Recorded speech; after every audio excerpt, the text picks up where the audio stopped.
how do you come from a foreign country, like a third world country, poverty, to now multimillionaire and being able to coach and mentor great people like you and freaking have so many companies under my belt and having an amazing family and great kids. It's a blessing, but it almost feels like a dream.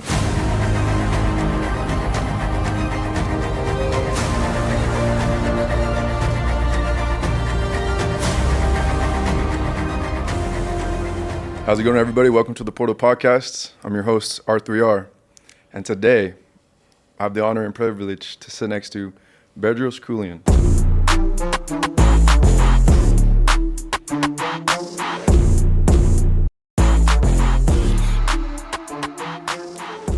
Here we are. Yeah, so Bedros, before we get into anything else that we have to talk about today, I want to ask you, before the CEO, Yep. before the mentor, Yep. before the father, Yep. who were you? Who's the boy, the immigrant that came to America with nothing, with no English language, was just scared of the unknown? You said it. That's who I was. I was scared and broke. If you can distill down Bedros 1.0 to its essence, I was scared and broke. Broke because we escaped the Soviet Union. We came to the United States. I was 6 years old. My dad was a member of the Communist Party. We fled for our life. And, you know, when we came to the U.S., we found ourselves living on food stamps, Section 8 housing, which is government-assisted housing, which is like shitty apartment complexes full of bugs and cockroaches. My dad and mom and older brother, older sister had multiple side jobs, getting paid under the table, because we didn't even have our green cards yet. We came into the country legally, but we didn't come in with green cards yet, so we weren't allowed to work. So, which is why we had food stamps and Section 8 housing. But the thing there is, you still needed money for other life needs. And so my dad got a job at a gas station pumping gas, and he was delivering newspapers. My brother was, you know, doing odd jobs like that. But I remember, because I was the youngest of the family, every time you hear the conversations, like, man, we're running out of money before we run out of month. We might have to move out of this apartment. We're probably going to get kicked out. People are yelling at my mom and dad, go back to your own effing country. You guys don't belong here. You're taking all of our American jobs. And when you're 6, 7, 8 years old, bro, and you're hearing that stuff, and you realize, I'm in a country that I don't speak the language. I don't understand the culture. We're poor and we're broke. Poor means you don't have money. Broke means you have this, like, poverty mindset. Mm-hmm. And you wonder, like, did we make the right move? And then as a young boy, you really don't have the ability to go out and get a job and do things, and so you feel helpless. And that's who I was. Here we are now, 40 some odd years later. I'm turning 51 in a couple weeks, and I'm a very different person, right? Bedros 2.0, maybe 8.0 by this point. Yeah. But 1.0, man, I was scared and broke and uncertain about my future. Yeah. Yeah. So you have one of the biggest underdog stories of all time, in my opinion. Yeah, I call it the Cinderella man. You know, the Cinderella, Disney Cinderella, right? Mm-hmm. I feel like I'm the Cinderella man, and I think Jerry Lewis, who was a actor, comedian way back in the day, he had a movie called Cinderella Man. But I feel like that's me, man. How do you come from a foreign country, like a third world country, poverty, to a country like this, and your dad tells you, like, you can do anything you put your mind to. And because I was so young, I believed him. I didn't. So my brother, he was 19 when we came here. I was 6. My sister was 21. So they had experienced Armenia. They had friends. They went to university there. My dad was a member of the Communist Party, so they had status. Mm-hmm. And then they come here and they're like, this is no good. We're broke. We're poor. People are telling us to go back home. I came here. Yeah, I was scared. We were broke and poor. But when my dad said, this is a country that will give you freedoms and opportunities that you would have never had in Armenia, as long as you work hard, put your head down, and serve the people, I believed it because I was so naive. And there's something great about being naive. And I think that created my Cinderella story of going from poverty and broke and fear and uncertainty to now multimillionaire and being able to coach and mentor great people like you and freaking have so many companies under my belt and having, an amazing family and great kids. It's a blessing, but it almost feels like a dream when I tell the story to someone. Yeah. I'm like, did that really happen to me? And yeah, it did. It can happen to anyone. That literally, the American dream is still alive and well, and it can happen to anyone. And you're going through it right now. Yes. As you make this life transition. Yes, sir. Yep. Sir, thank you. So Yeah. between then that immigrant boy till now, Yeah. I'm sure you've had many instances where you wanted to quit. Of course, I can't even imagine building company after company after company and all of the, because what is it like? The greats, they take all these shots Yeah. and they've missed more times than they've ever made. Yeah. So what was going on through your head? What was the moments where you just absolutely just, you know what, I think I'm done. But what got you to that next level? Yeah. So that's a great question. And for your audience, before the camera started rolling, you said, I'm probably going to ask you at least one question that you haven't been asked before. And actually, and I've been interviewed probably 400 or 500 times now over the last 10 years. And that question I've never been asked, because everyone wants to hear the success stories. Of course. No one wants to hear about the shots that you've missed. I think it was Michael Jordan that said, like, whatever, he's missed thousands more shots than he's taken, right? Than he's actually, or that he's actually made. But we all root for him for the shots that he's made. So as you can imagine, the pain of being an employee was so bad for me. I had pretty much 3, maybe 4 jobs that I worked. Every single one of them, I got fired from. Like, to know whether Disneyland, the gay bar, the bagel store. So 3 jobs. And I had 3 jobs that I had, and all 3 I got fired from. And all 3, my bosses, they were just disappointed in me. And with all 3, I remember thinking, like, one day I could do better than you. For some reason, I don't know why I thought that. I had no evidence that I could do better than them, because the bagel shop that I was on Balboa Island off of Newport Beach, very rich part of Southern California. The guy owned the building. He owned the bagel shop. He's my boss. And in my head, I'm thinking, you're firing me, but I'm going to do better than you one day. Yet, you know, what evidence do I have? I got fired from a gay nightclub because I was a security guy. And I was just like, hey, I can't keep showing up and fighting skinheads. And one day I just didn't show up to work, thinking that the next day was like a Saturday. I was like, I'm going to go out with my friends and hang out instead of working at the gay club on a Saturday as a security guy fighting more skinheads who are trying to come in and gay bash. And then when I went back on Sunday, they're like, you can't just show up after not showing up. You're fired. I was like, all right. And then Disneyland, same thing, fired me. And I remember feeling the same way about everybody. So number one, I felt unemployable. I felt having a job, having a 9 to 5, or in the case of the nightclub, 6 p.m. to 2 a.m. was hell on earth. And then I felt, for some reason, I'm going to be brutally honest with you, I felt I was better than everybody else. Again, I had no evidence, but I felt that way. There's something burning in me at a different temperature than everyone else. There's a fire in me and there's a fire in everybody, but I felt like there's a fire in me that burns at a different temperature, at a different capacity than everybody else.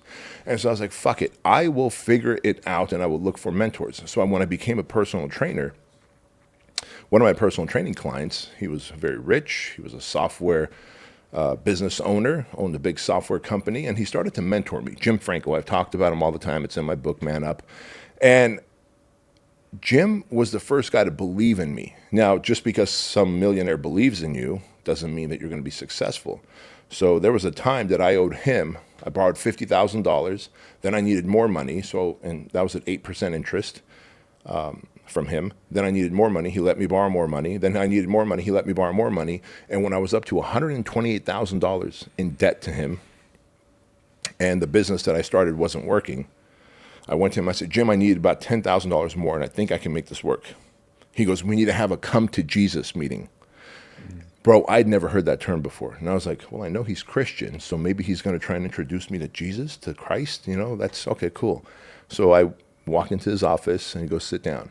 The come to Jesus meeting, when someone tells you that, really it's, hey, you ain't getting money anymore. In fact, the money is due, and if the money is not due right now or the next 30 days, I'm taking your house. Mm-hmm. And he had me sign an agreement that said that, I would back the loan up with guaranteeing it with my house that I had just purchased like a year earlier. I'd just gotten married and purchased a house.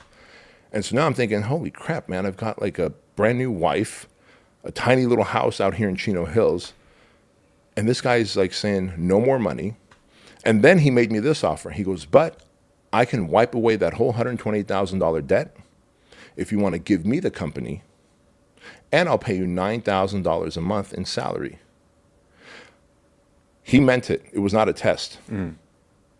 I said, give me 1 day to think about it. I went home. I thought about it for 1 day, and I was like, well, that would make me an employee again.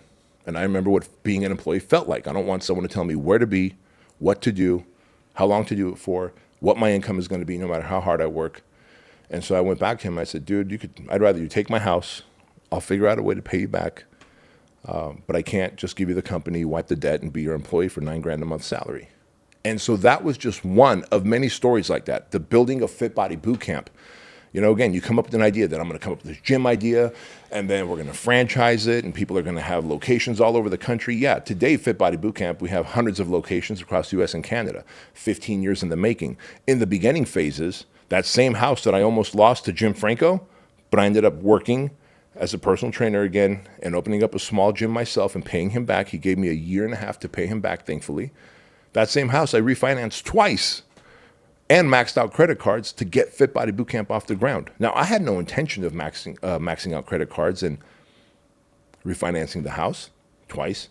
But when you make a plan for a business, the plan looks really good and clean and effective on a marker board. The moment you start executing that plan, everything goes to shit. Murphy's Law takes place.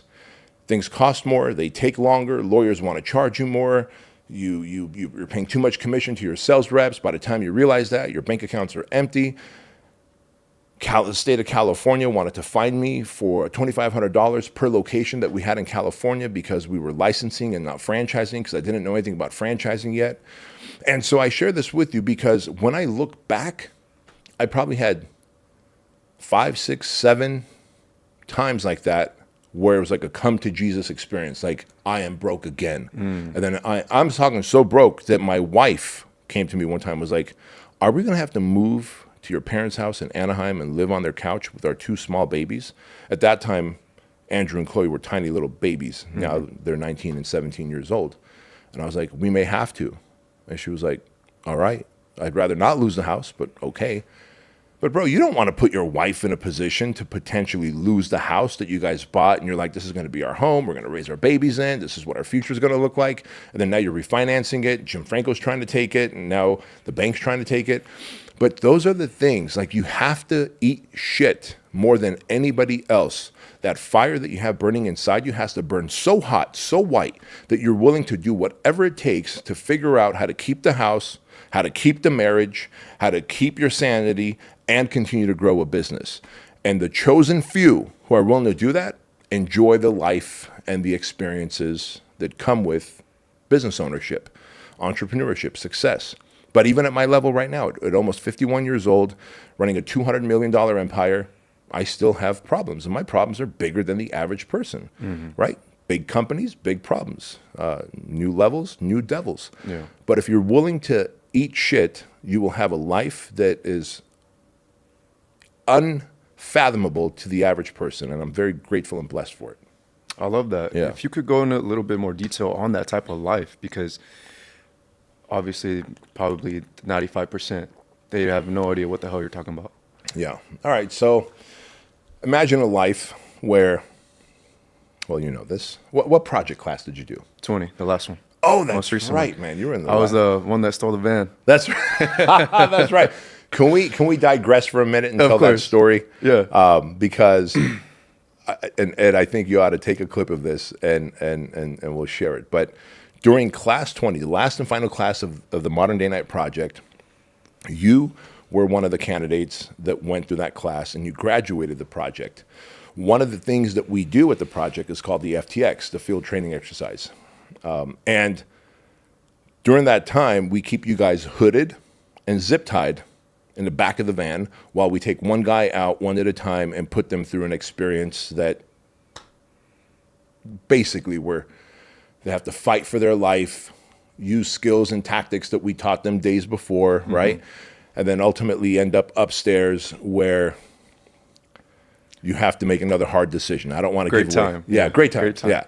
I don't want to give away the project details because we may or may not bring it back in the future. And it's the first time actually I'm mentioning this, and who's better podcast to mention that than on yours, a Project Graduate. But while you, and in the van, while you guys are out there, it's not like the van is empty. We have a junior cadre, a former Project Graduate there protecting the van. So why don't you pick up the story from there? What happens when all of a sudden you guys decide that you're going to steal the van and take off? Like, how does that happen when we have you guys hooded, zip tied, and someone guarding you? Yeah, so first off, shout out to Chris for, what's his last name? Chris Weichman. Chris Weichman. Yeah, Shout out to he's a Chris SEER Weichman. instructor. Yeah, he's a SEER instructor, and he taught you guys all the skills that you're about to mention. Yeah, so he taught us whenever you're getting duct tape, you want to create as much space as possible. So by the time they're finished, it looks like you're duct taped like to the T, but in reality you have a lot more space. So that's exactly what I did. I made sure I held my body straight and firm, and I gave myself a lot of wiggle room. So by the time our hoods are on, we're all clamped up in the van. I was already loose. I was damn near pretty much out. All I had to do was rip them apart, Yep. and then take my hood off, and I was good to go.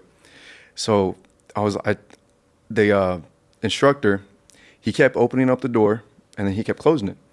Probably giving us like a 30-second window to like where it was just us project guys inside the van. So you were timing it. Yes, Yeah. I started timing in my head. I was like, okay, this is a little weird.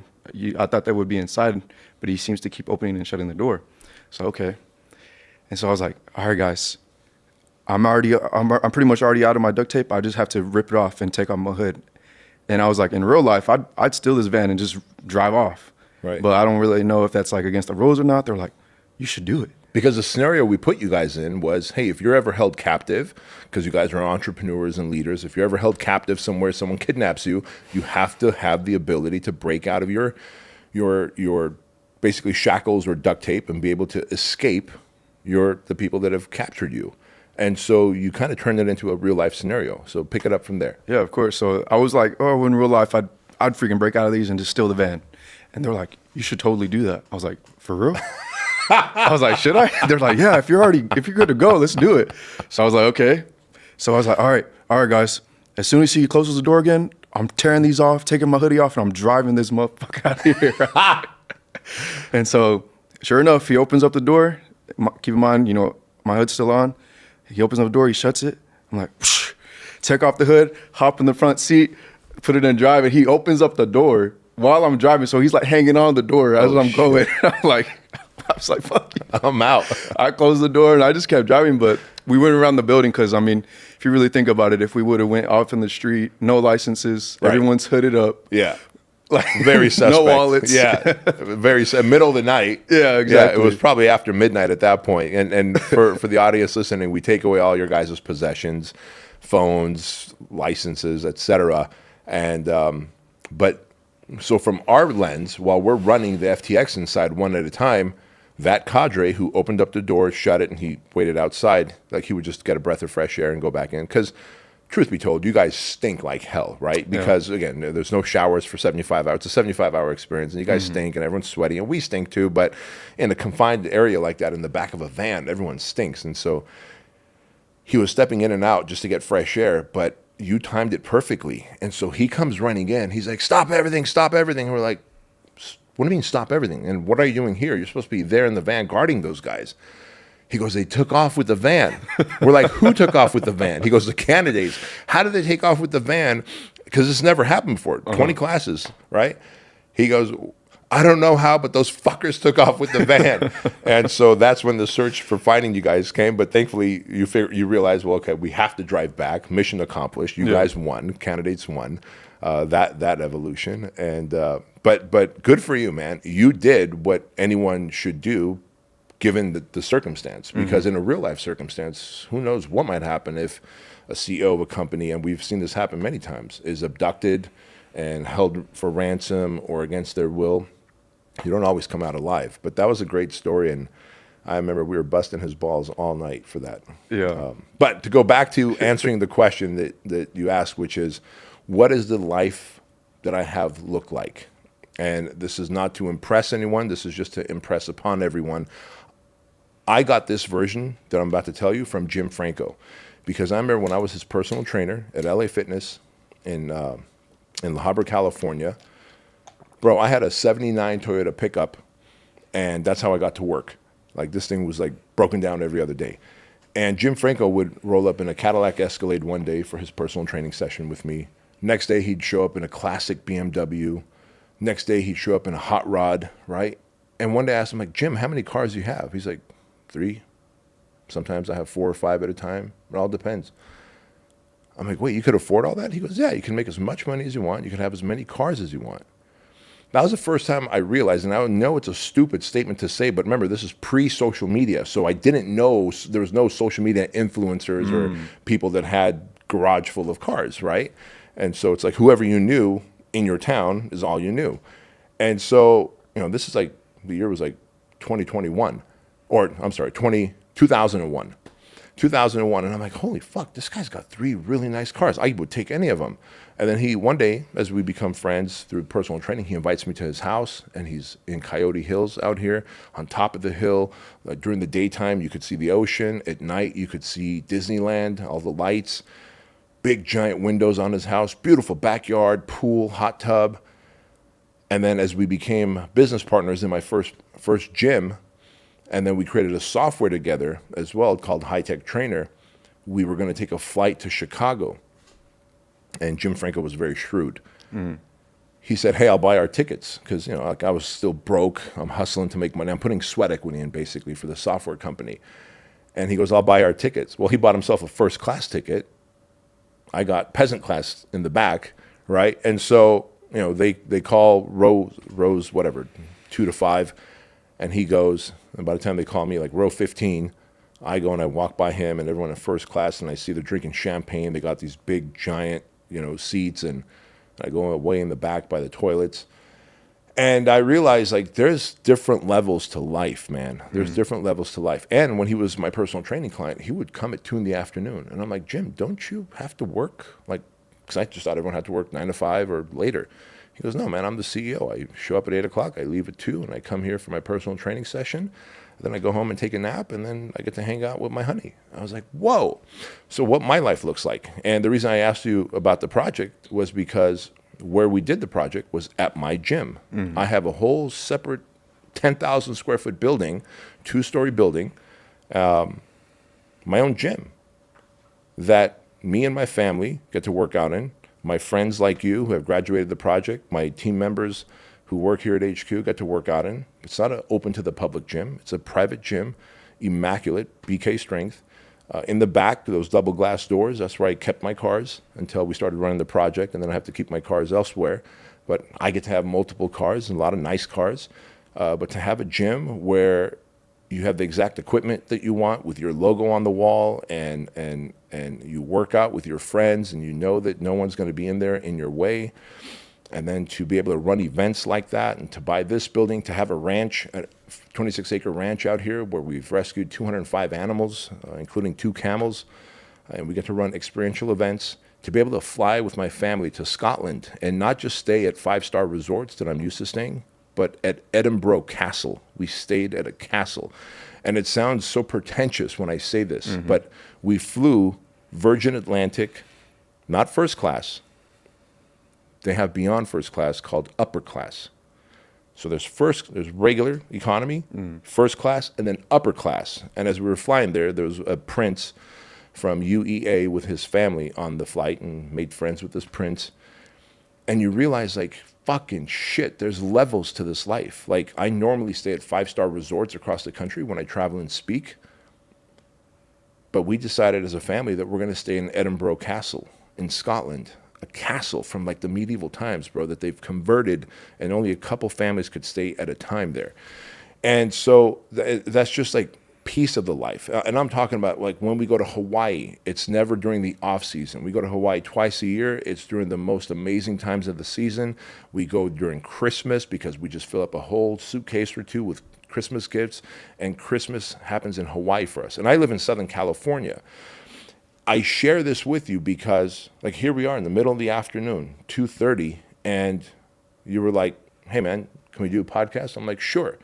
I've got the luxury and I've got the lifestyle that I've got such a big team here at my headquarters to run the organization that I could be down here doing a podcast with a friend, a colleague, and help you out and know that my businesses are running. Like I got people running my businesses. It's my doctor is my concierge doc. I don't go to a doctor.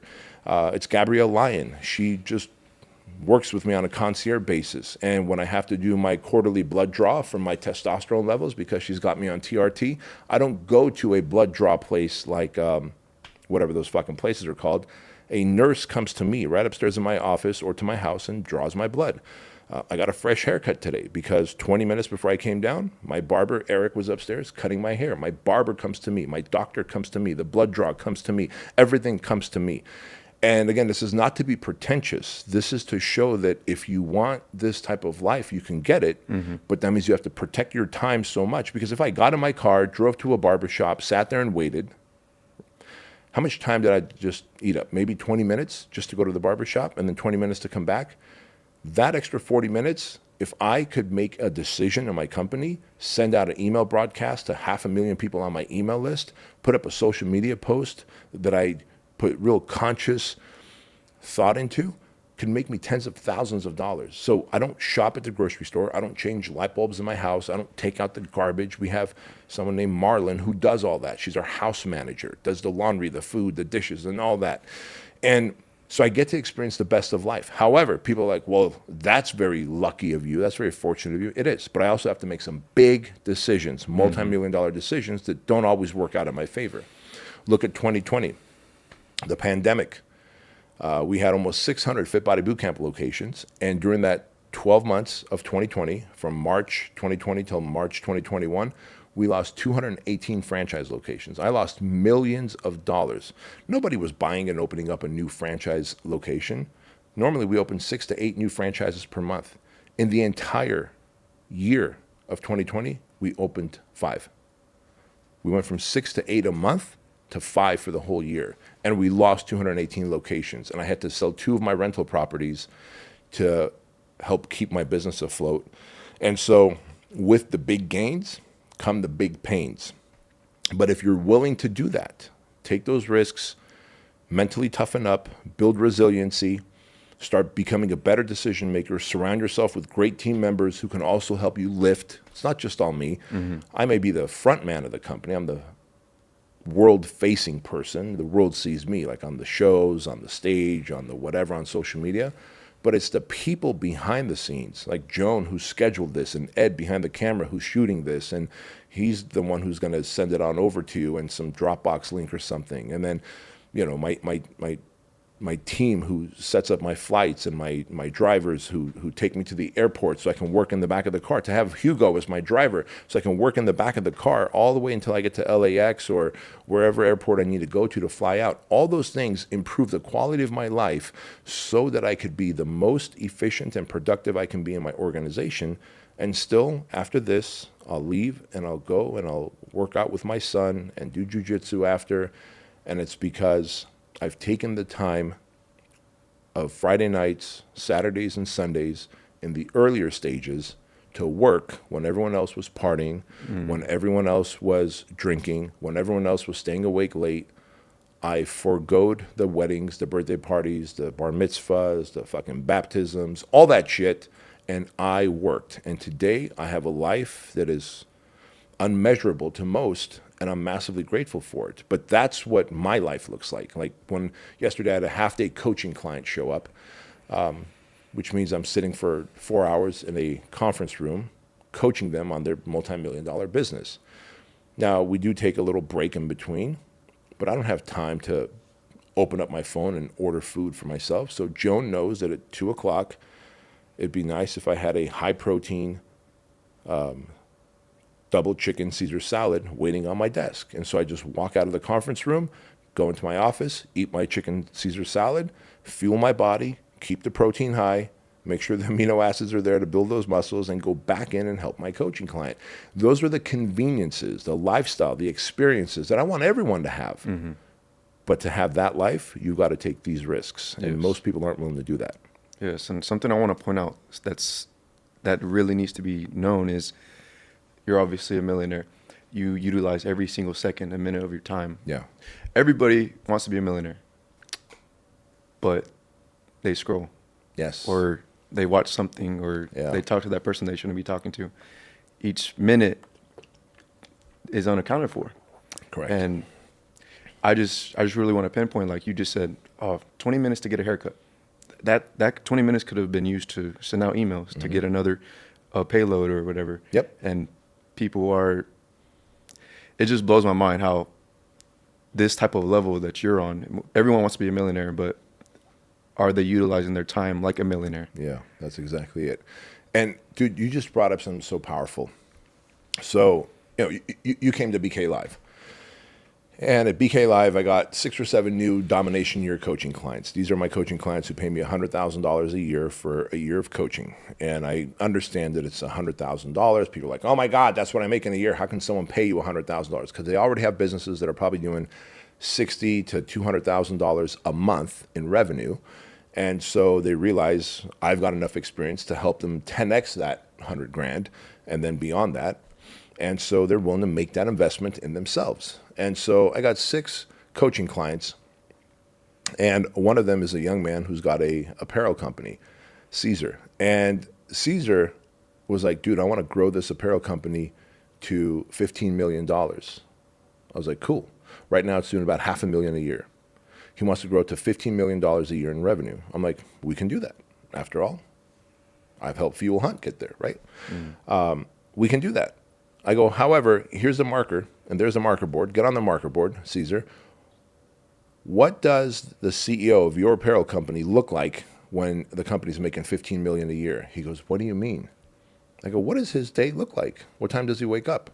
He goes, oh, shit, 5 o'clock. I go, what time do you wake up? 7 a.m. I go, great. So write down that $15 million CEO needs to wake up at 5 a.m. What does he need to do next? Not scroll on his social media. Instead, what does he need to do? Get up and shower and eat and start working. Great. And then what does he need to do? Then he needs to go to the gym and get his work on. And then what does he need to do? He needs to focus on the things that move the business forward, marketing, sales, and systems. Great. And then what does he need to do? And then what does his personal life looks like? Well, he's home in time to be with his kids on the weekends, like pays attention, but he still wakes up early enough to work on the weekends because you've said that you got to grind on the weekends when no one else is willing to grind. Great. Are you doing that, Caesar? No, I'm not. I'm sleeping in on the weekends till like 9 or 10 because me and the honey, we stay awake even later till 1 or 2 in the morning. Great. And so I'm not here to bash on Caesar, but I do this with all my new coaching clients. I go, how much do you want to make? If you're making $5 million right now and you want to get to $50 million a year, what does the $50 million version of you look like in terms of physical, schedule, personal, all of it? You have to live that life today while you're broke to become that guy. People go, well, once I start making $50 million, then I'll get in shape. No. I go, Caesar, you're 26 years old and you're a little chunky, buddy. You got about 25, 30 pounds to lose. Does the $15 million CEO have abs? Yes. Great. And so he texted me the next day. He's like, bro, this is what I'm eating. And it's been a week and a half now since his half day. And every day he's dialed in on his diet. He's dialed in on when he wakes up. He batch processes everything he does. He has a schedule that he goes by on the calendar. He doesn't answer the phone when people aren't scheduled to call him, because before it was, someone calls, I'm just going to pick up. Why would you pick up a call from someone who's trying to interrupt you? Why would you have notifications on your phone when a notification is someone actively trying to interrupt what you have planned to do, right? And so when you realize that the founder and CEO of a $15 or $115 million company looks like this, operates this way, wakes up like this, eats like this, surrounds himself with this type of people, they don't gossip, they don't scroll on social media. The average American scrolls 3.5 hours a day. So any retard that tells me that they don't have time to work on weekends and on nights to get their business moving forward, I'm like, bullshit.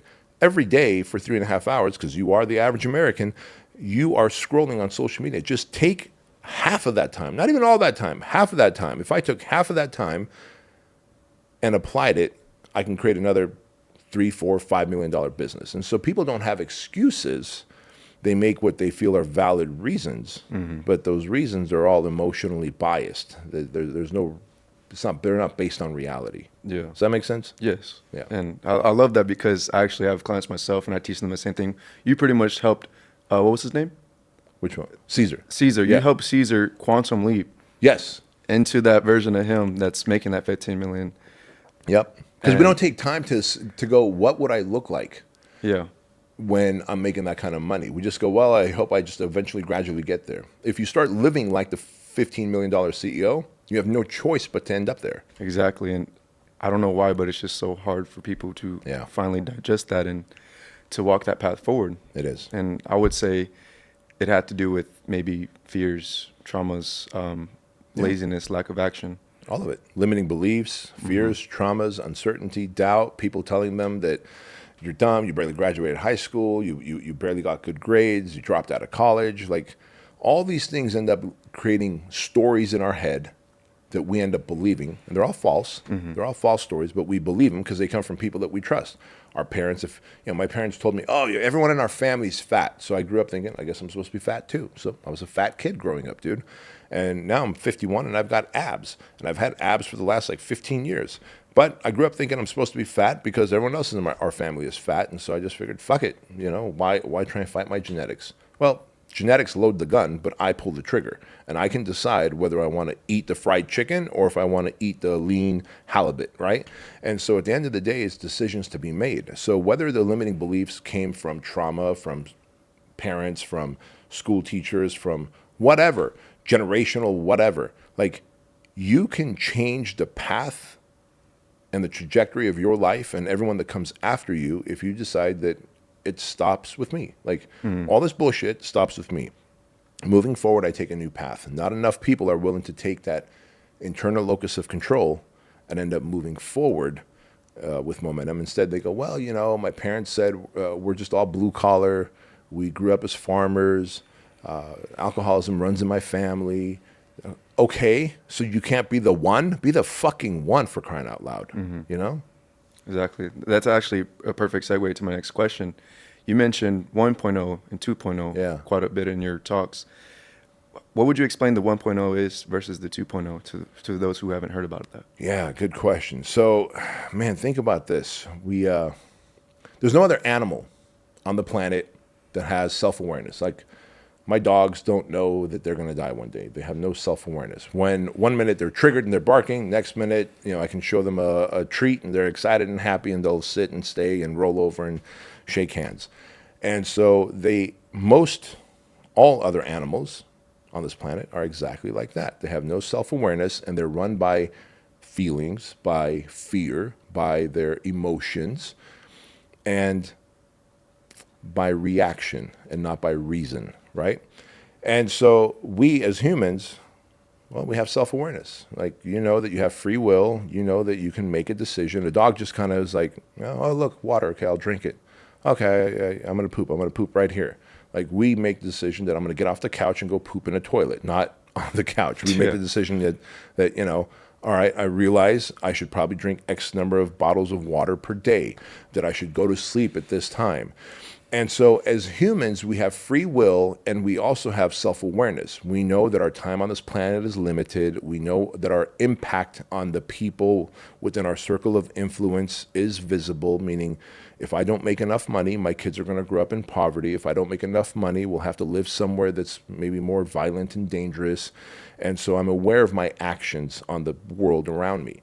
Animals are not. So as humans, we're animals, but we're also consciousness because we have self-awareness, we have willpower, and we also know there's someone greater than us above us, God, the universe. And so knowing that, we're a walking duality because the 1.0 version of us is the human animal, emotional, greedy, selfish, almost temperamental. Whereas the 2.0 version is consciousness. If you could step out of your body and have outside eyes, be the observer on yourself, now you're not going to be reactive. You could respond to a decision by saying, all right, you know what? Raphael said something that kind of rubbed me the wrong way. Am I going to lash out at him? Or am I going to think about it for a minute and go, maybe he had a pretty stressful drive coming in and he just said something that I interpreted in a bad way. See, that's now I'm reasoning, right? Because we have the ability to reason. A dog doesn't know how to reason. For example, if a dog gets its foot trapped somewhere and you're trying to save the dog, it's going to try and bite you. If I have my foot trapped somewhere and you come to save me, you're like, "B, relax, I'm going to save you." I'm like, "All right, buddy, it hurts, but I'm not going to try and bite you because you're trying to help me." So we have consciousness, self-awareness. But we also have everything that an animal does. And so we have to be able to separate the human animal from human consciousness. And if you can separate the human animal 1.0 version from human consciousness 2.0 version, you realize you are God-like. You are the observer on your life. And if I observe myself, like right now I could sit here and I could see from behind myself, me sitting here and you sitting there, and I could observe my actions, I could observe my energy, I could observe how my posture is, whether I'm comfortable or if I'm tense and curled up. And all of these things I have awareness of and I can control it. But if we're internally feeling stressed, anxious, scared, nervous, uncertain, there's only so much water. If he drinks that bottle and there's only this one left, oh shit, I better take his bottle. So there is a human animal in us, and we have to control the human animal, rise up to consciousness and self-awareness. It's difficult. It ain't easy, but it's a simple concept, but it ain't easy.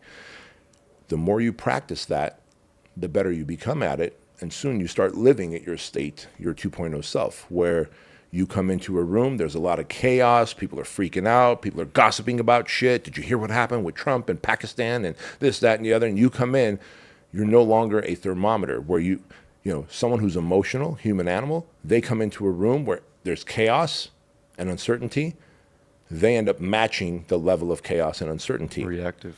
Exactly, reactive. You want to come in as the thermostat. I want to come in a room where there's chaos, uncertainty, gossiping, people who are scared, and I want to set the temperature. I want to be the thermostat, not the thermometer. So, oh shit, Bedros is here. He's got cool, calm energy. Looks like he knows what he's talking about. He's asking us to all calm down, sit down, individually explain what happened, how we're going to navigate through this disaster. Okay, I can calm all their energies. We have to become the thermostat and not the thermometer. For that to happen, you have to rise up to consciousness and become the 2.0 self and kill off the human animal. And you might be like, wait a minute, B, this sounds like a passage from the Bible. Like, didn't Jesus die on the cross? Like his flesh died, and then after he was in his tomb, he rose up? Yes. The Bible is a metaphor for what we're supposed to do. We're supposed to die to our human animal and give birth to consciousness. Jesus wanted us to do that, to our sins. A human animal is a sinner. Consciousness is pure. It is the voice of God. When you can observe yourself and your consciousness can hear your conscience, your inner conversation, that is the voice of God, bro. Yeah. But the only time you could hear that is when you're not distracting yourself with social media, alcohol, weed, pornography, gambling, all this noise. You have to go internal, be in silence, be in solitude, and listen. And not a lot of people want to listen because they're not happy with the sounds and the noise that they're experiencing. Yeah. And living that lifestyle, and they wonder why they're broke or depressed. Exactly. Or just nervous all the time or anxious. That's exactly it. Because think about this. Do you believe in God? I do. Okay. So, we want God to guide us through life, right? Because he knows what's best for us. Cool. But yet we have free will. But if we listen to God and we pray to God, we meditate to God, he will speak into our hearts, and then we will know the path we're supposed to take. Cool. Check. Now, if God still speaks into our heart and says, Raphael, you're supposed to go this way and do this and take the risk and go interview Bedros, and you're going to be nervous, but you can do it, and you need to do this. This is what I've tasked you with. I am God. I am your father. And you're like, okay, I'll do it. Fine. Now, could you imagine if you're like, no, I'm not going to do it. Instead, last minute, as you pull into the parking lot, you're like, make a U-turn, you leave, you go to the bar down the road, and you're like stress eating and you're drinking, and then you text Joan and you're like, cancel the thing, I'm sorry, I chickened out, whatever. Then you probably start feeling guilty, right? Of course. You're like, man, B probably booked an hour and a half, and I feel guilty. I feel like I let him down. I feel like I let myself down. you start feeling maybe a little depressed, a little anxious. That is God. That is God. So if we believe in God and the path that he put us on, when we are feeling anxious and depressed, it's because we are not taking the path. We are not congruent with God's plan for us. And the way God grabs you, like you and I are brothers, we're friends.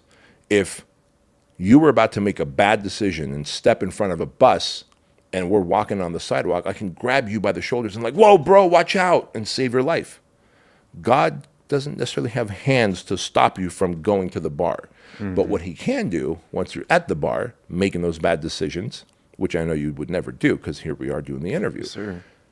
But if the lesser version of you did that, God would show up with guilt, with anxiety, with depression, and hopefully that would stay long enough until you were like, fuck, I got to reschedule this. So now I got to apologize to Bedros. I got to apologize to Joan. I got to reset this whole thing and get congruent. Otherwise, you will continue to feel guilty, depressed, and anxious. When you are having those feelings deep down inside, you can't sleep at night. You're like, I should drink to go to sleep. I should smoke weed to go to sleep. I should rub one out to go to sleep. Or you could just be congruent with God's plan, and you'll be able to sleep very peacefully at night. It's crazy you say that because if that were to happen in another life, there's no guarantee of that door opening again. Exactly. That And door would not people open. miss their opportunities because they didn't want to stay aligned and congruent. Correct. Kind of like, actually, Bedros, I wouldn't be here today if I was still in the police academy. Right. I was actually in the police academy of March earlier this year. Okay. And I went out of fear. I was like, this personal brand stuff isn't working, this podcast, I don't know how the hell I'm going to do it. I'm scared. My mom's helping me pay for my bills for like 1 month. And I was like, I can't do this. I mean, she's already raised me. And I know I'm better than this. Yeah. I mean, I went through the Modern Day Night Project. I did these things. I was in the Marine Corps. And out of fear, I was like, okay, I'm putting this stuff down. I'm going to go join the police academy, secure $72,000 a year. Yeah. And I only made it 8 weeks. What happened? So I was in my room over there because they provided a barracks room over there, right next to the building. Yeah. Which department was it? I'm curious. It was Midland, Texas. Okay. Yeah. Shout out to MPD. And anyways, I had some items in that room that didn't belong there that had originated from my office where I started this whole mission. Yeah. I call it my mission room or my mission board. Yeah. And I looked at those items and I knew I was out of place. I wasn't walking in congruency, like you said. I was out of alignment because I was in fear. I was like, I mean, I can't have my parents paying my bills for me. What am I going to do? How am I going to survive? Like, you know, my job is to be the generational curse breaker, the chosen. I'm the chosen. So I wanted to do that for them, but I went the fear route. Anyways, I looked at those items. I was like, they don't belong here. I got to take them back. So I took them back that weekend. It was actually Easter weekend. So it was like April. And I'm like, okay, I'm going to just show up in the morning like nothing happened. I put the items back, set my alarm, double checked. And next thing I know, you know, I go to sleep. My dad's waking me up. Class starts at 7:30 every morning, Monday through Friday. And my dad wakes me up. He's like, what are you still doing here? And I'm like, what do you mean? I looked at my phone. 7:20 a.m. 10 minutes to get to class. And it's a 2-hour drive away. So I'm just like freaking out. I'm panicking. I'm like, what am I going to do? I called my sergeant at the time. I tell him the truth. I'm like, hey, this is what happened. What do I do? And he said, just get here and we'll talk about it tomorrow. So tomorrow happens, pretty much get laid off by the second in command of the police department. Yeah. And I was torn. I was like, I mean, damn, I had something good going for me. And just because an honest mistake like my alarm, I don't know what happened. I woke up, it didn't say stop. Right. You know how when you set an alarm, you says stop alarm? Yep. It didn't say stop. So I was like, okay. And I was in the Marine Corps. I wake up, right? I built that discipline inside of me. So it was unfathomable how that happened to me. So I was like, why would this happen? And now as I'm sitting next to you today, I know why it happened. Why? Because I would still be there. I would be in class right now. Yep. And not here. And not here, pursuing what I'm meant to be. And this is what you're called to do. Yes, sir. And this is, there's no certainty with this. No, not at all. There was certainty there. Because look, man, you went through the project. I see how athletic you are. Like everyone suffered through the project, but you went through the project with the least amount of suffering as I've been to all 20 classes. Number one, you're in the Marine Corps, probably even more suffering and hardship for longer periods of time there. So it's not a matter of, and so you physically, you're gonna pass. Let's assume your background is clean, so you're gonna pass. You're gonna become a cop. You're gonna secure your 72,000. Plus, you get some overtime, so you might maybe hit $100,000 a year. I got a lot of friends who are cops out here. I know what their overtime is like. And then you got health benefits, and you got like retirement funds and all that shit. Mm-hmm. So you were guaranteed that. You were all but guaranteed. I mean, short of like breaking your leg, Raphael, like going through police academy, you were guaranteed 100,000 plus health insurance, life insurance, retirement. 20 years. You just got to put your 20 years in, and then you could retire with a pension. Then there's a pension too, right? Because I know how cops work. But that's not what you were called to do. Yeah. That is not what you were called to do. This is what you were called to do. So while there was certainty there was no certainty doing this. You don't know when you're going to have your first $100,000 a year or month or week. You don't know if this episode's going to pop off or not. You don't know if someone's going to say yes to the next interview or not.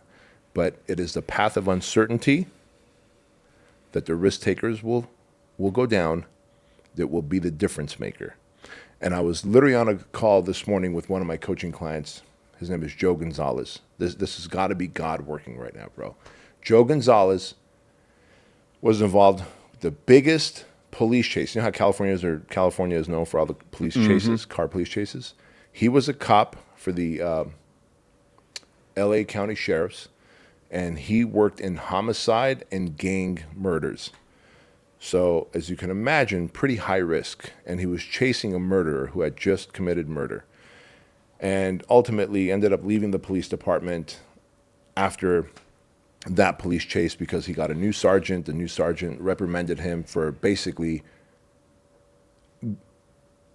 being a risk taker, being a cowboy, right? Like you were being a cowboy on the roads. You can't do that. He wasn't like shooting out of the car window or anything, but he was doing some aggressive driving and got the bad guy, but he kind of maybe went beyond protocol, right? So he's like, fuck this, I quit. Cool, he quit. And so we were talking today, and now he's the real estate investor. Blue collar guy, he's a real estate investor buying homes and apartments, and I'm coaching him through. And Joe's like, man, I don't understand. He goes, when I talk to other cops and I tell them what I'm doing, he goes, they just seem dumbfounded, and they're like, yeah, I want to do that, but I don't know if I can, and I'm not sure if it's right for me. I go, Joe, you know why? Because they all live in the 98%. You live in the 2%. He goes, what do you mean? I go, there's 98% certainty, because like in everything else, there's probably a 2% chance that they might get injured on their job. God forbid they might get killed on their job. But there's a 98% certainty they're going to graduate and then become a cop and then retire, etc. Most of the people out there want certainty.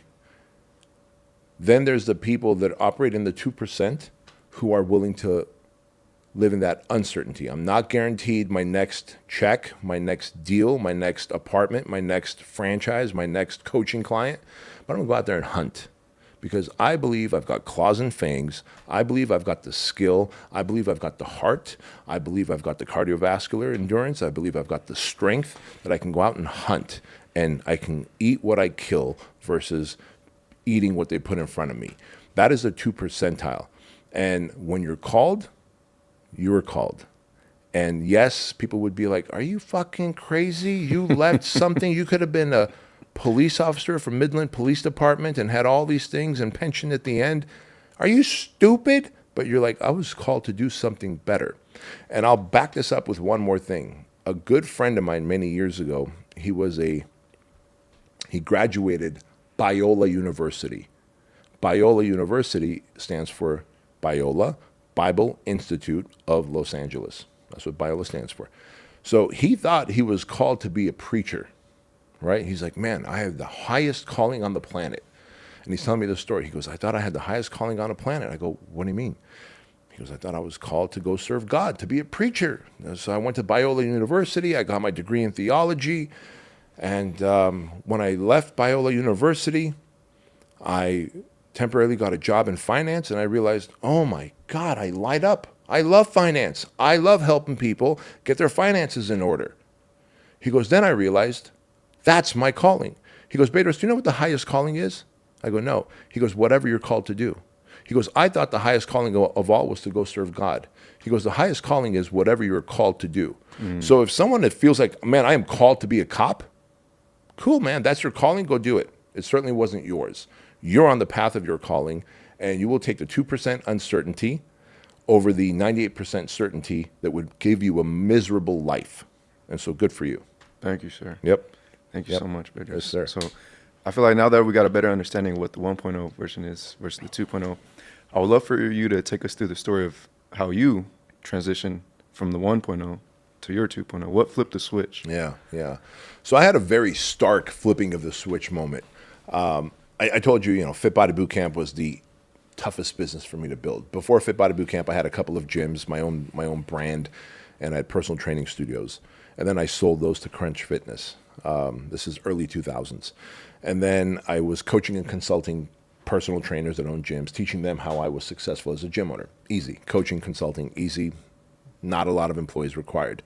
And then I got the idea in 2009, after the economy crashed, the housing market crashed in 2008. Hey, what if we take that outdoor boot camp that they do in parks, bring them indoors with equipment, with systems in place, and then make it a group personal training program where we can now bring down the cost of personal training, make it more convenient and affordable. And then Fit Body Bootcamp was born, and Fit Body Bootcamp became this beautiful group training, personal training business model. Now we have franchise locations all over. But in the beginning, Fit Body Bootcamp was a very stressful build, because when you're trying to create a franchise and you're creating a lot of systems and you've never done this before and you have imposter syndrome and it takes a lot of money, it's like 80 some odd $1,000 to become a franchise in the United States. So if you just have an idea, like I want to franchise my coffee shop, my sandwich shop, my gym, it's going to be like 80,000, 85,000 to just become a franchise, to have your FDD and your FA, franchise disclosure document, and your franchise agreement, and the right to sell locations in all 50 states. So it's pretty expensive, it's pretty daunting, it's pretty overwhelming, it's the unknown. You're dealing with the Federal Trade Commission a lot. The Federal Trade Commission oversees franchises, so now you're dealing with a lot of bureaucracy. And I was like, holy shit, I went from coaching and consulting, which is just a lot of one-on-one stuff, to straight up business. And it was intimidating for me. And so, but I was still living as though I'm a hustler, marketer, coach. I could just put up a couple blog posts back in 2006, 2007, put up a blog post. My blog post would blow up, make a YouTube video back in 2007, 2008, and my YouTube videos would blow up, and I'd get some personal trainers to want to work with me. They pay me $5,000 for the year. If I have 70, 80 coaching clients, I'm doing good, man. I'm doing all right. Well, that's great.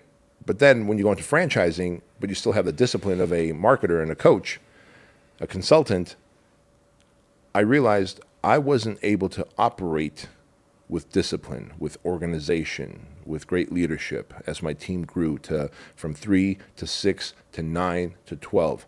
And it was right around 2015, 2013, I had this massive panic attack. I talk about it in my book, Man Up.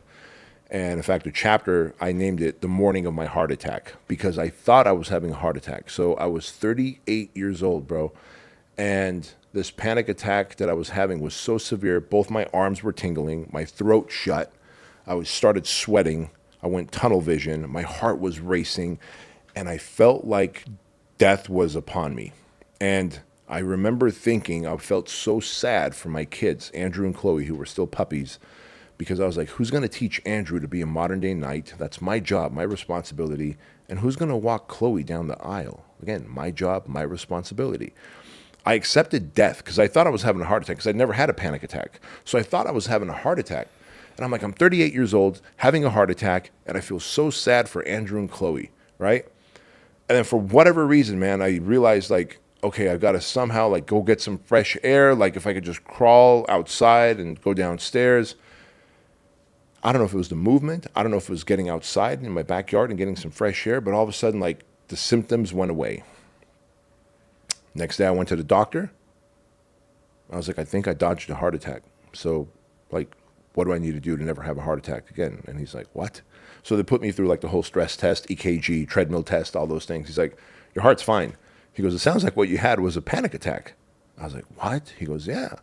He goes, are you stressed? And my wife was with me. She goes, oh, he's stressed. He takes handfuls of Vicodin every night to go to sleep. And then in the morning, he's taking Adderall and drinking coffee to wake up. And we're in massive debt. Like, she just was like, bam, like, let him have it, right? And the doctor looks at me. He goes, well, you keep that up, you are going to have a heart attack. I was like, dude, I'd take a heart attack over that panic attack any day. Like, that was horrible. I never want to have that again. And so that, to me, was a flipping of the switch moment. That's when I realized I have to go from being an amateur to a pro. I went from owning a job to having a business.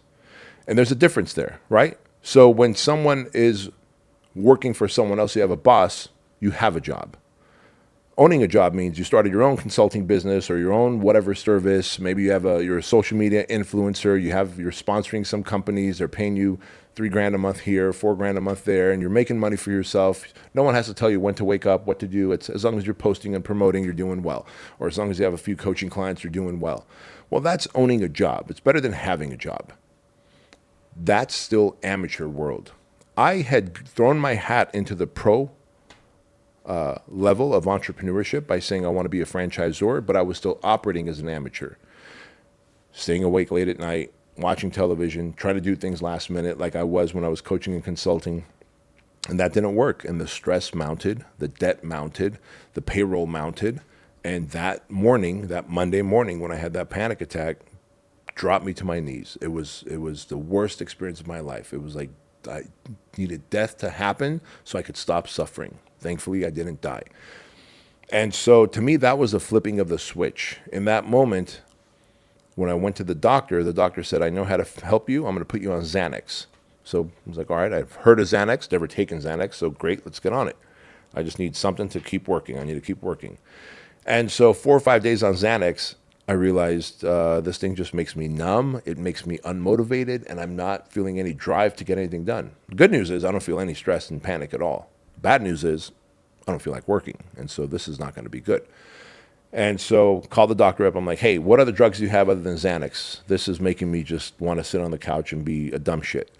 He goes, there's really no other drugs to give you. Like, it's Xanax. He goes, or you can go do talk therapy. A good therapist can give you tools to deal with your anxiety, to manage your stress. I was like, oh, therapists are for broken people, man. I'm good. I'm not broken. I just need just give me some drugs. He's like, I got no other drugs. This is it. I was like, fine, great. So I reluctantly found myself a therapist, Kevin Downing. I've told you guys about Kevin at the project out here in Brea. Dude, I went to Kevin, and Kevin, white hair, white eyebrows, older gentleman, very fatherly vibes from him. Immediately felt safe. And because I'm a type A person, I was like, hey, Kevin, I got the stress. I had this panic attack. I'm dealing with a lot of shit, and like debt and decisions, etc. So can you give me some tools, like the doctor said, to deal with my stress and anxiety? He goes, sure. I go, how long? I need like a timeline. He goes, I don't know, 3-4 weeks. I go, cool. Bro, he was right. By the end of 4 weeks, I had even less stress. He gave me good tools to cope with my stress. Like, for example, anxiety is anticipation of future pain. Anytime you're feeling anxious, it's because you're living in the future and you're anticipating and making things up.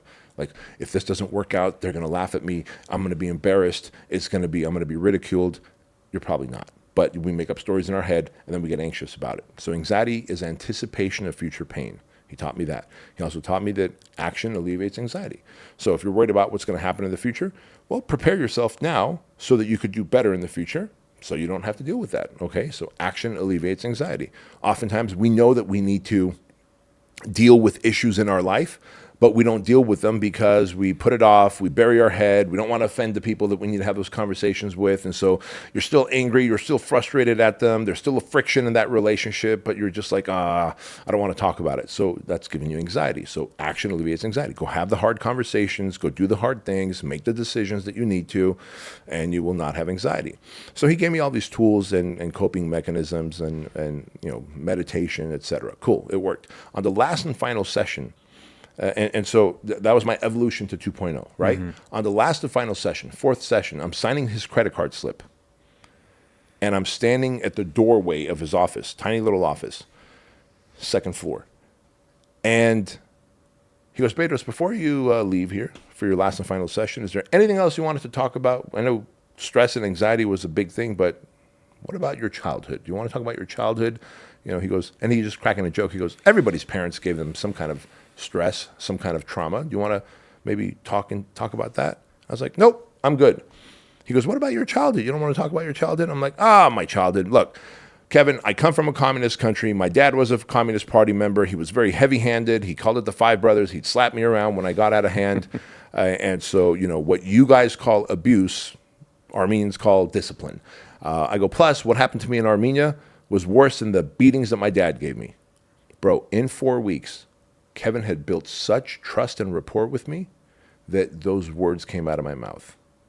Plus, what happened to me in Armenia as a young boy was worse than the beatings that my dad gave to me. He goes, what happened, Bedros? And I started bawling. I started crying. Now I'm standing at his doorway, second floor, uncontrollably crying, can't even make eye contact with him.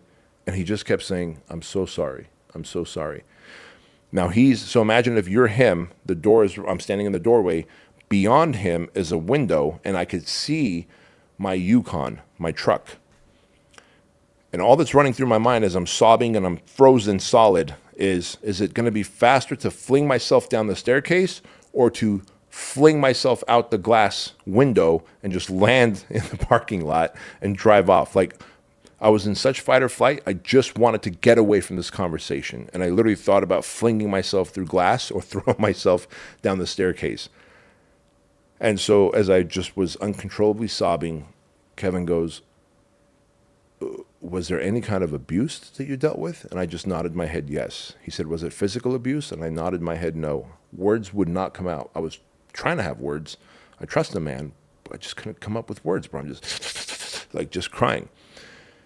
And so he said, was it sexual abuse? And I nodded my head yes. He said, was it rape? And I said, no. He said, were you molested? Nodded my head yes. And he said, I'm sorry. He said, you want to sit down? And I always went on Mondays, and I was always his last session, 5 p.m. So after the last session, like he'd finish up his paperwork and go home. So he goes, do you want to have a seat back on the couch? And I did, and he's giving me Kleenex, and I'm wiping all the tears and snot away. And he says, do you want to tell me what happened? He said, well, was it a babysitter or something? I said, no, it was 2 older boys. And he goes, oh, Bedros, I'm so sorry to hear that. He goes, they stole your innocence. Fuck, bro. I start bawling again, right? They stole your innocence because finally, something that I had buried, hidden deep down inside me, no one knew, not family members, not my wife, no one, friends, no one. Here I am now, 38 years old, comes out. They stole your innocence. And so we spent the next 15 months continuing therapy every Monday at 5 p.m. until I healed my inner child, until I healed the trauma, the pain, the feeling of I'm not good enough, I'm not lovable, I'm broken. I lived in shame because I was embarrassed that happened to me, bro. Shame, confusion. Why did this happen to me? Did I do something to invite them? Like, am I low-key gay? Like, I remember, like, sometimes I'd think that. Like, why did that ever happen, right? And then rage. Shame, rage, and confusion. I was in this cycle of shame, rage, confusion. Rage. Like, how dare they do that? They fucking took my innocence. I was just 4 or 5 years old. They were 14, 15-year-old boys. And over the 15 months, I was able to process the shame, the confusion, the self-hate, the upper limiting. When we have trauma that we've experienced, there's this glass ceiling that we hit, and we don't feel deserving of greater success, of love, of weight loss, of whatever your desired thing is, of money. You upper limit because you have deep down inside subconscious self-hate, unworthiness. And that's what I struggled with. That was the 15-month journey of healing, of becoming 2.0, of forgiving, of letting go, of writing an 11-page letter to myself. Kevin had me write an 11-page letter to that little boy. He gave me the first sentence. Bedros, between the ages of 4 and 6, you were molested by 2 older boys. Today you are ... It took me 4 months to write that letter. He gave me the first sentence, but I wrote a letter to that young man, to my younger self, and I was like, man, today you're a fucking stud, man. You have a great family, you have an awesome business, you have great friends, you're constantly trying these new 6-week challenges, these adventures, and so it's just healing to write that down and then give it to Kevin 4 months later, and he reads it out, and he's like laughing about it, like, oh, I didn't know you have this kind of life, and he just knows me as a patient. He didn't realize how good my life was, yet I was suffering inside with feeling like an imposter, unworthy, shame, confusion, rage. So how do you think that shows up in a marriage? How do you think that shows up in leadership? How do you think that showed up? The 1.0 version of me as a business person was a horrible, horrible person. In my relationship, horrible person. Impatient, angry, chip on my shoulder, had a point to prove.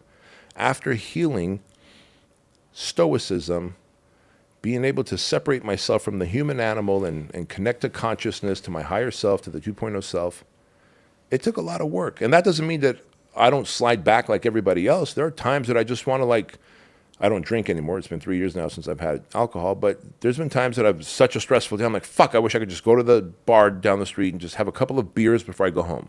But I was like, all right, that's the human animal talking. What does consciousness want to do? How would you coach yourself? Drink some water, go to the gym, get a second workout in. Dopamine, endorphins, you'll feel better afterwards. Sure enough. And so being able to do that when you heal, when you evolve, when you grow to the 2.0 self, you can have outside eyes on yourself and coach yourself just like you would coach an athlete. And that's the beautiful thing about it. But the healing was not fun. There were days that I would leave Kevin's office after therapy, bro, where for 2 or 3 days, it felt like I was walking through molasses, like you're just fucking foggy headed. And because you uncover shit through conversation that you don't want to think about, that you buried so deep inside that you thought you were over it. You weren't. It was still in the background poisoning you, your business, your relationship, your life. And so you have to walk through that gunk and that muck to get to the other side. Those who are willing to will have a better life. That's what 2.0 looks like. Thank you, Bedros. Yeah, man. Thank you for your openness and honesty. Yeah. I know someone watching right now probably shed a tear because there's probably thousands and millions out there that have gone through something similar or are held by their own trauma and self-limiting beliefs. So I want to ask you, what would you say to that one person that has that glass ceiling, whatever that may be? How can they break free from that and heal the way that they should? That's a great question, man. And one thing that Kevin told me, because I think I was probably a difficult patient or client, whatever therapists call their customers. One thing he told me, it was like a 2-person couch. And sometimes when I'd sit there, I could see someone must have sat here. It was still warm from the person before me, and I'd kind of scoot over to the other side. But one day he told me, because he'd open up the conversation, and it was a day that I didn't want to talk about the deep, painful shit. I would just try and waste time by talking about cars and fucking asking where he goes on vacation. I would just try and distract and distort the 1-hour session. And he was really good with getting us back on track. And one day he said, Bedros, on that same couch you're sitting on, battle-hardened warriors who have fought in battles and wars have sat there and cried their hearts out just like you. SWAT guys, who are my patients, have sat on that same couch and cried. Firefighters who have seen people burn to death have sat there and cried their hearts out, and they've all healed. And in my head, I never would have thought that fucking pro athletes, SWAT operators, military warriors, firefighters, people who I consider tough guys, people who I consider resilient and strong, would be on that couch. So in some ways, I saw myself as I'm weak for sitting here. When he told me that, I was like, what? This couch? With you? Yep. It's so there is hope for me? And I think that's the message I want to share with your audience here. Because truth is, 1 out of every 4 people have experienced sexual abuse. 1 out of every 3 people have experienced physical or emotional abuse. Here's the crazy part, Raphael. When they do a CAT scan on your brain, it doesn't matter if you've experienced physical, emotional, or sexual abuse, the same part of the brain lights up, the fight or flight system, lights up like a Christmas tree in a CAT scan. And so imagine your fight or flight, you're always on edge if this has happened to you, if you've dealt with any kind of abuse. So when people hear like, oh, Bedros, you've been sexually abused, I'm so sorry. I've only been physically abused. Yours was worse. No, it wasn't. We're all equally fucked, but we can be unfucked if we're willing to do the work. And we could find hope, and we can find light, and we could get rid of anxiety, and we could fall back in love with ourselves, and we could heal. 1 out of every 4 people, dude, men and women, have experienced this. And to know that there was all sorts of people that have experienced suffering, but healing does exist. But the reality is what got you here won't get you there. So while I'm good at creating businesses and I can coach people on businesses, just because I'm successful in one area of life, I thought I can coach myself and be able to stifle that pain and that shame and that self-hate and move past it. You can't. I didn't have the abilities to coach myself. I needed a therapist, and there's no shame attached to it. So now there I was for 32 years, I lived with that secret. After 15 months, I talk about it on stage. I talk about it on my podcast. I talk about it on shows like this. And I can't tell you how many people, after I speak on stage, find me in the hallways and the meet and greets, hug me and cry and go, you gave me permission to heal. You gave me permission to fall back in love with myself. You gave me permission to go find a therapist instead of find a bottle. And so there's no shame in that, man. And I think there's this stigma in society, especially with men, that we're supposed to keep a tough upper lip and suck it up and keep moving forward. Maybe in the project you can do that. Maybe as a That's Marine. what I did. Right? Exactly. As a Marine in battle, you can do that. As a cop, when you're going through hardship. But afterwards, when at night you can't sleep and you require self-medication, weed, alcohol, pornography, whatever, that's when the demons come. And that's when you have to realize that I can't just keep a stiff upper lip. I'm not going to be able to heal myself, but there's experts out there, there's books out there, there's courses and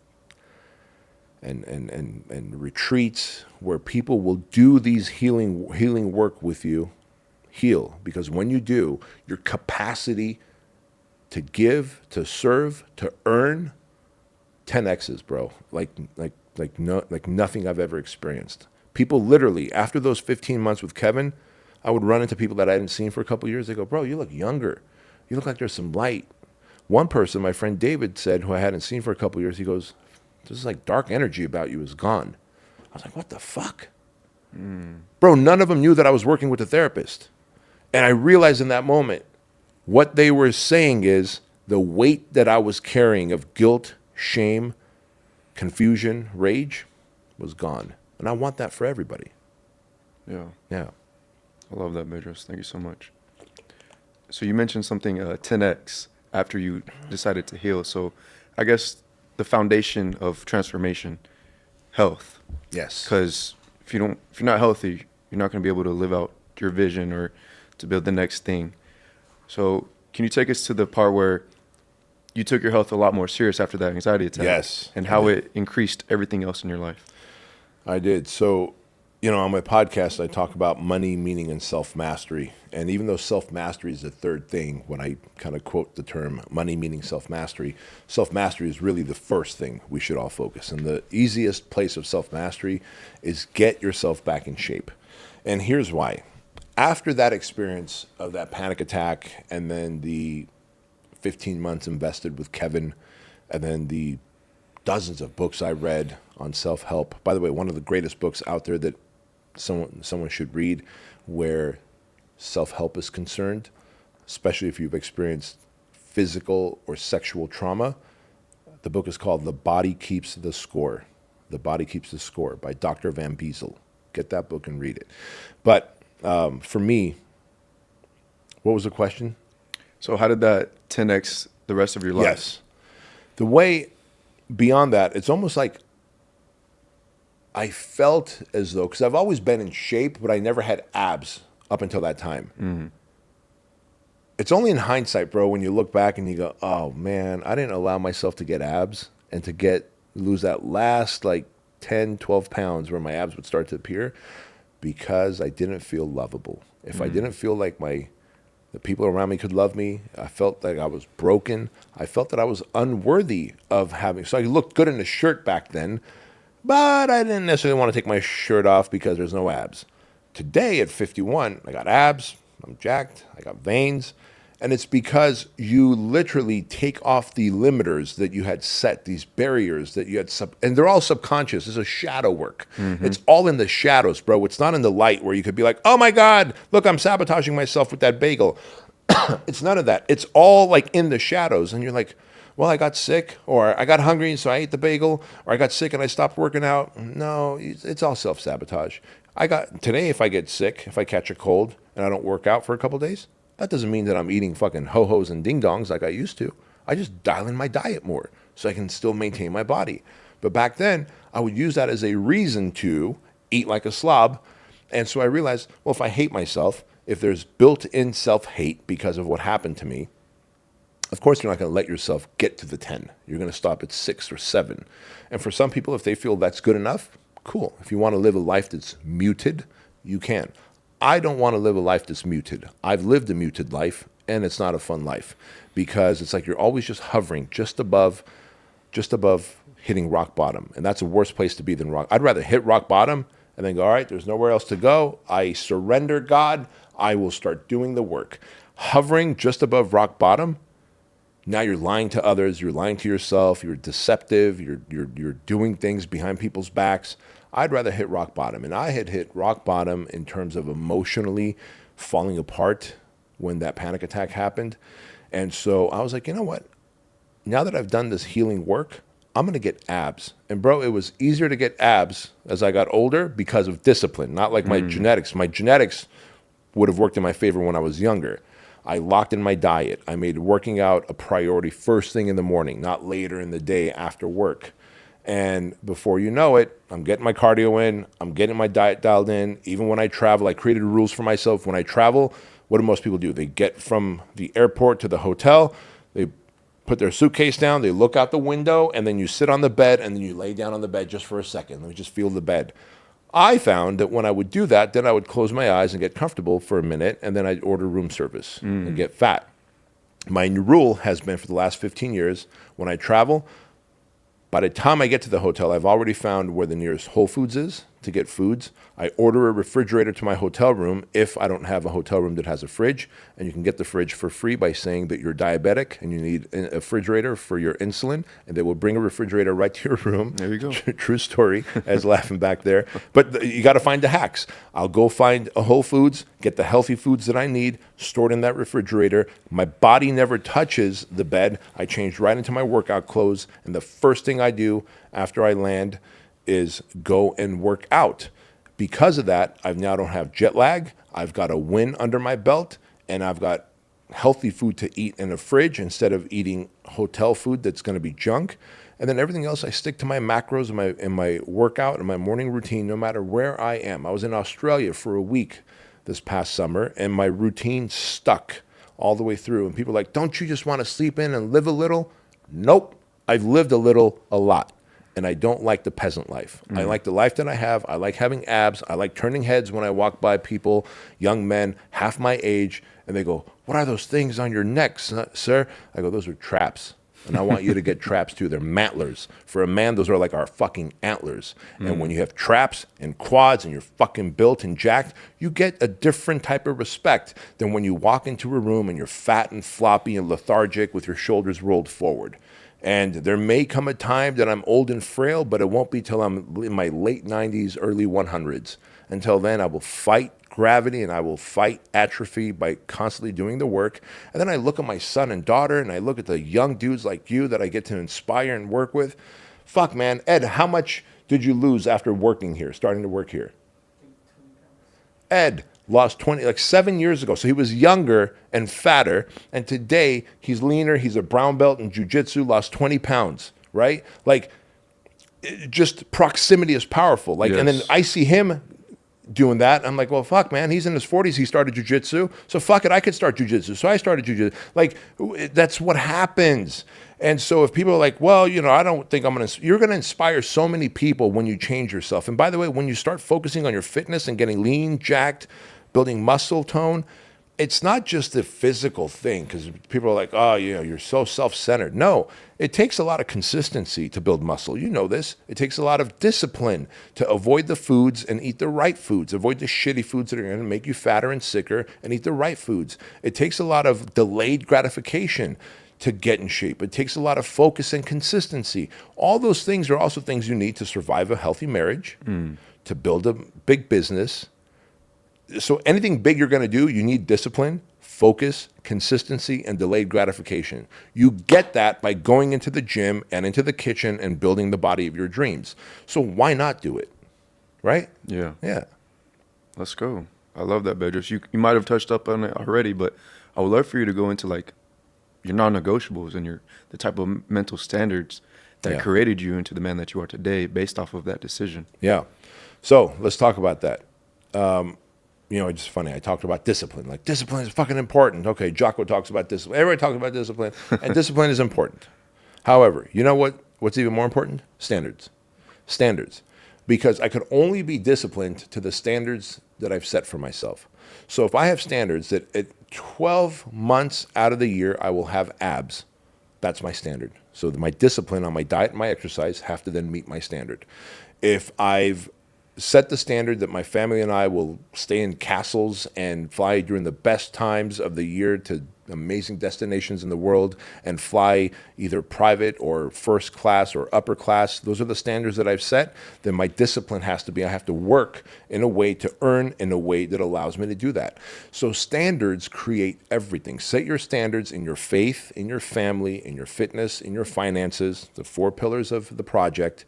And when you set those standards, meaning what you are willing to accept and then what you are not willing to negotiate. So, will I stay awake past 10 o'clock on weekends because a friend said so? Nope. It's your birthday? Great. You're a grown-ass man. It's almost 10 o'clock. I got to go home and sleep. Yeah, but we haven't seen each other for 15 years. Great. I just saw you for 2 hours. Why stay awake for another hour and do stupid things at stupid times of the night that's going to create a stupid outcome, right? Which means then in the morning, I'm going to wake up an hour later, or if I wake up at my same time, then I'm going to have an hour less sleep. I'm going to be groggy. And at 50, 51, I'm more groggy than when I was at 40, 41. And so the standards that I've set for myself are like, I won't go grocery shopping. I won't wash my own car. I won't go to the barber. I won't do the things that regular people do because I don't want the life of a regular person. And so I had to figure out, how can I win every moment? Because I can make more money, bro. You can make more money. I can't make more time. And while I sat here and told you, like, yeah, okay, I think when I'm in my late 90s, early 100s, that's probably when I'll be old and frail and die. I hope. But maybe tomorrow morning I don't wake up. And Raphael, if I don't wake up tomorrow morning, I want to make sure that every minute that I've had, I've been able to spend with people I love, doing things I love, with the family I love, running companies that I love, that serve communities that I love, so that if my time is supposed to be up early, I didn't negotiate any of those things away. And to me, that I'm not only serving as an example to my kids, but hopefully to people around me who might be like, this fucking foreigner came from Armenia, didn't speak English, and somehow became somebody in this great country. Well, if he could do it, well, maybe I could do it too. And that's a pretty damn good feeling, man. That's a pretty damn good feeling. Wonderful. Yeah. Bedros, now that we've got a better understanding of who you are as a man, who Bedros Keuilian is, you've coached millionaires, you've built businesses, you've created leaders. So if we were to take away everything, all you had was experience and mindset. Yeah. What would be the first thing you do to recreate your wealth? And what would your next 90 days look like? So I did a whole podcast episode on that on my show, on the Bedros Keuilian show, but it would look like this. If you took away all my wealth and all my contacts, by the way, all my connections, because one can argue like, well, we took your money away, but you're connected to rich people, and so they would let you borrow money, and then you could be successful again by taking the money you borrowed from them and starting a business. So take away my contacts and my connections and take away all my wealth, but just give me the experience and the knowledge that I already have. That's all I need. So the very first thing I would do is create a social media account where I could showcase a service that I want to sell to people that have a problem that service would solve for them. That's it. So I would go, okay, what do I know really well? Well, okay, now I know leadership. So are there entrepreneurs who want to become better leaders to grow their companies? Sure. I could create a whole social media platform, YouTube, Instagram, and Facebook, and Spotify. I would create those 4 platforms specifically because one long-form YouTube content would allow me then to get a whole bunch of shorts and reels. And of course, I could strip the audio away from that YouTube show and put it on Spotify as a podcast. So I can leverage one 30-minute video on my iPhone. By the way, people are like, well, you can't afford a camera on these kind of mics. I don't need it. I just got, by the way, can I have an iPhone? If I can have an iPhone in this experiment that we're doing. If not, guess what I would do? I would go find somebody and I would say, hey, once a week, could I borrow your iPhone for about 30 minutes? No excuses. No excuses. I would literally find someone, and I might have to stand in front of Albertsons, the grocery store, talk to about 100 people to be like, I go, yeah, I'm doing this weird experiment. They took all my money away. They took all my contacts away. And in 90 days, I got to start making good money again. And for me to do that, I'm going to need your iPhone so that I could make a video and put it on YouTube, strip out the audio, put it on Spotify, use AI to create shorts and reels to put it on Instagram. Talking about leadership, what else do I know? What other services do I know that can solve the problems that people have? Well, I know fitness. I can create macro nutrition programs for people who want to lose weight. I can create training programs for people who want to get jacked, leadership, and then I know what else? Okay, marketing and sales. So I have to decide what is it that I want to sell and then create social media platforms. I wouldn't create a website. I wouldn't create any of that shit. I would literally just share free content showcasing my knowledge with enthusiasm and passion because people love enthusiasm, passion, and charisma. And I would do that, and the algorithms would get all the right people, business leaders, to want to then follow me. And then I would say, by the way, do you want me to help you do this on your own for your business so you can scale bigger, scale faster like I did before they took all my money away? Slide into my DMs. Let's have a conversation. And then if it's a good fit, you can join my coaching program. It's $5,000 for 6 weeks. And if I can start getting, close one deal a week, that's $5,000, $10,000, $15,000, $20,000 a month right there. Get myself an iPhone as soon as I close the first deal, right? And then from there, $20,000 a month, I can start living well. I can get myself a little apartment, food, whatever. All this to say that you find a solution and offer it as a service to people that have a problem. And this is one of the biggest problems that people have is they go, I have no skills that are marketable. Well, you stupid fuck. How can you not have skills that are not marketable? No one taught me. Well, what did you do for 3.5 hours a day scrolling social media? You got all these OnlyFans account memberships. You know every fucking meme on the interwebs. You fuck. And so these people need to develop the skills of marketing, of sales, of leadership, of persuasion, of copywriting, learn how to buy Facebook traffic, be an ad manager, develop skills that business owners want so that they can pay you a couple grand per month to be able to deploy those skills for them and solve their problems. And if you can do that, you can go broke 1,000,000 times and make your money back over time again. But if you don't, you're going to stay broke, and that's how we have homeless people. Well, that problem and fentanyl. Yes. So for those who are trying to build a brand or a movement or a business, what would be like the top pillars that you'd say to hold that up? Yeah, good question. So if you're trying to build your personal brand and you want to build a movement, be the expert on one thing. Don't be like, I'm a marketing and a sales and a leadership and a fitness expert, because then the algorithm doesn't know exactly who to show your content to. So be the expert, stay in the lane and be the expert. Every day put out content. The content that you put out should serve people, add value to their lives, make their lives better. But people don't just care about your leadership or your ability to make fitness workouts or nutrition programs. They also want to know, who's Raphael? What's he like? Does he have a dog? What kind of cars does he like? What's he eat? What does his workout look like? So you have to showcase your life. And so while you're putting out, it should be 70-30. 70% of your content that you put out daily should be about the value that you want to sell to solve their problems. 30% should be a reality show into your life. What you do, what your morning looks like, what you ate for breakfast, what are you wearing? Why did you choose that suit with that pin? How about those shoes? What are you going to do after this? Like, if you start doing that and peppering that in your stories and on your main timeline, put like the value and the service that you're going to add, but in your stories, create the reality show of Bedros, of Ed, of Raphael. Now people go, you know what? I not only need his product or service, but I actually like the guy. I got a dog, he's got a dog. I like fitness, he likes fitness. People need to fall in love with the individual to buy the product or service. People don't do business with businesses. They do business with people. It's just the person who I like needs to have a business that I need, right? And so the moment you connect those dots, that's how a personal brand is built. Because now it's like, oh, what does he stand for? He stands for this. He doesn't stand for that. He likes Trump, but he hates Kamala, and he's all about freedom and da-da-da. Okay, I'm like that too. And by the way, in that process, you're also going to get a lot of hate because they're going to be like, Trump, he's a misogynist, he's a capitalist, he's a this. Kamala was going to be our best president ever. You're a fucking bad person. Yeah, great. Don't follow me. Thank you for the death threats. But I want to be so polarizing that I'm either loved or hated. You build a personal brand because you're either loved or hated. Well, you ideally want to be loved by this group of people and hated by a group of people that you want to repel anyway because they're broke, they're stupid, and you don't want their money because you don't want to serve them.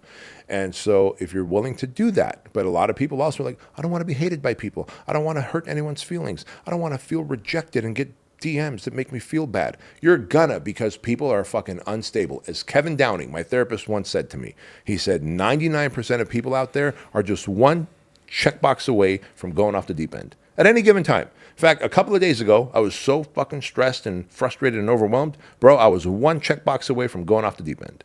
And I knew that because 2.0, because consciousness. And I was like, ooh, look at you. You're right there. You're right on the brink of that fucking Michael Douglas movie. What was it called? Falling Down, where he just was stuck in traffic, frustrated, finally walked out of his car on the highway, got a baseball bat and started fucking just holy scorched earth, holy hell. Right? And so since we know that people are fucking crazy, people are going to, like Jesus, there's YouTube channels and blogs dedicated to hating Jesus and Gandhi and Mother Teresa.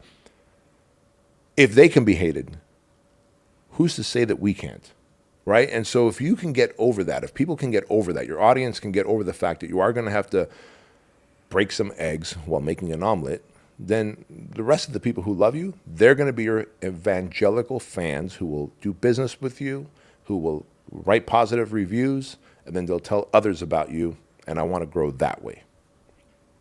That's tremendous value, B. And speaking of value, I mean, you have so many companies and businesses and you run empires. I want to know, like, how do you balance all that with being a father and a husband? So it's not balance that you look for as an entrepreneur, because you really can't have work-life balance. If something happens at work, the pandemic, for 10 months, I pretty much lived in this studio, specifically in this studio because, we'd come in here at 2 a.m. because on the East Coast, it's 5 a.m. and we're on Fox News and we're talking about why, we feel that this is erroneous and, we should not have to shut down our gyms. Gyms are needed to keep people healthy and keep community. And so I was on Fox News 9 times. Like, my kids didn't see me for a few days at a time. So there is no work-life balance. That's a misconception. It's work-life mix. I would let my kids know that, hey, tomorrow I got to wake up early, get into the studio, because me and Ed, we got some filming to do. We're going to be on Fox News. We are fighting a war against the government right now. And so if you are willing to communicate with your kids, and then, of course, I also know that, I would go speak on weekends at events, but then I would pull my kids out of school on a Monday or a Tuesday, and that would be our weekend together at the beach or at Disneyland. And so again, it's a work-life mix, but you're never going to find balance, but you'll always find a mix. Because if you can find a mix by getting your family involved in the business, and through that, now that my son's 19, my daughter's 17, I see that they're fit, They're well balanced mentally and emotionally, and they have really good financial intelligence. And that's because I was very open and honest, talking about like daddy has to go away for 4 days to the East Coast to speak so that we can live in Edinburgh Castle when we go to Scotland. Do you guys like living in the castle and seeing giant, statues that are hundreds of years old? Yeah, well, great. That's what it takes to get there. And you guys like having Marlon in the house who does your laundry and cleans and the food and picks up the dog poop so you don't have to? Yep. Well, when you guys grow up, if you want a Marlin, you're going to have to work hard too. But that doesn't mean that you can't build memories. You just have to make sure that you can have a Joan, a great assistant, who then gives you Monday or Tuesday off to spend time with your kids, because over the weekend is when live events happen and stuff like that. And so work-life mix, not work-life balance. Okay. I love that. And Yep. you're obviously a great father and a great man, and you've built civilians into savages, as you could say. So I want to know, what do you have to say to the mediocre men out there, the one that are hiding behind excuses, behind the vices?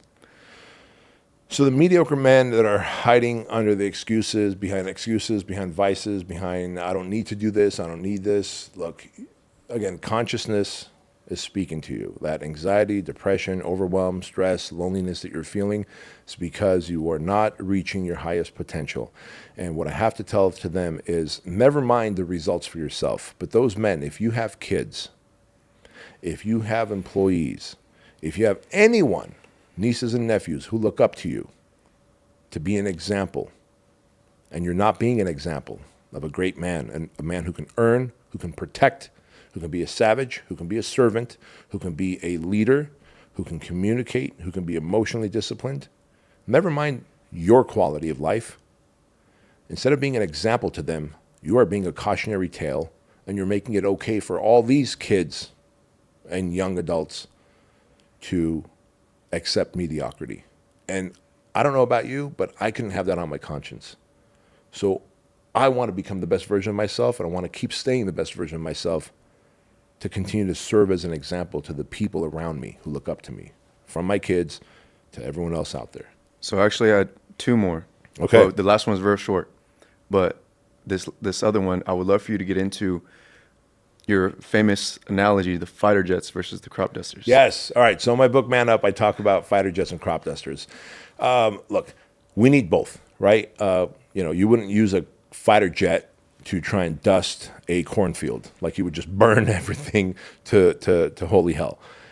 You also wouldn't take a crop duster to war, because there's no way you can put a crop duster in a squadron of F-22 Raptors, because those Raptors would have to go so slow to keep up with the crop duster that they would fall out of the sky. They need more speed. And that crop duster couldn't go fast enough, and you can't put any bombs and missiles on it to go to battle. Well, as men, we go to battle in life, right? We build businesses, we build legacy, we take on challenges, we do hard things, we solve problems. Those are battles. So we need to see ourselves as fighter jets. If you see yourself as a fighter jet, but you're living a crop duster life where you are drinking, smoking weed, staying awake late at night, fat, out of shape, no structure to your life, you can't be a crop duster but live a fighter jet life. And so you must have to ascend to becoming a fighter jet. And then anyone around you who wants to stay a crop duster, you have to eliminate or edit out of your life. That is a necessity for high levels of success. That's almost a prescription, not a suggestion, but a prescription of success. Okay. Yeah. And Bedros, the last question I have for you. Yeah. One day your great-grandchildren may watch this episode, and I would love to know, what would you have to say to them to carry on into their own lives and their own legacies?